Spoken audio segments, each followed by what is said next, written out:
عاشر نعمان جھنگ سے پوچھتے ہیں ایسی چیزوں کا بزنس کرنا جو کہ اسمگل ہوتی ہیں یا ایسی اشیاء جن پہ کسٹم ٹیکس سے بچنے کی تدابیر اختیار کی جاتی ہیں، مثلا ایرانی آئل، ایرانی کیک، بسکٹ وغیرہ، کیا اس طریقے سے بزنس کرنا جائز ہے؟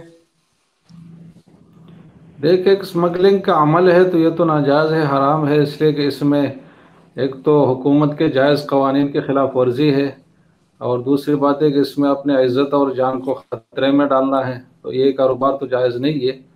البتہ اس کاروبار کے تحت جو نفع کسی نے اگر کمایا ہے تو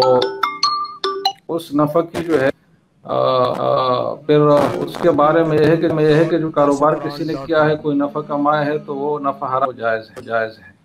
لیکن یہ اسمگلنگ کا عمل کرنا یا ناجائز ہے، اس سے اجتناب لازم۔ عمر ایبٹ سے پوچھتے ہیں کرسمس کی وجہ سے مختلف پروڈکٹس پر لگے ڈسکاؤنٹ سے مسلمان فائدہ اٹھا سکتے ہیں یا نہیں؟ جی، اس کا حکم جو ہے وہ تحفے تحائف کا ہے، کیونکہ ڈسکاؤنٹ آپ کو جب کوئی دیتا ہے تو گویا کہ ایک ہدیہ کی طرح ایک چیز ہے، تو غیر مسلموں کے ہدایہ وصول کرنے کے بارے میں، ان کے خوشیوں کے موقع پر جو ہدیے وہ دیتے ہیں، اس کے بارے میں یہ ہے کہ اگر کوئی اجتناب کر سکتا ہے تو کرنا تو بہتر ہے، اجتناب کرنا، لیکن کوئی مسئلہ اگر ہو رہا ہے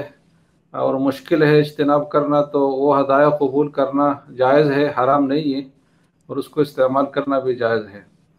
تو جب ہدیہ اور تحفے کا یہ حکم ہے تو ڈسکاؤنٹ حاصل کرنے کا بھی یہی حکم ہے، تو اس میں کوئی حرام والی بات نہیں ہے مطلب۔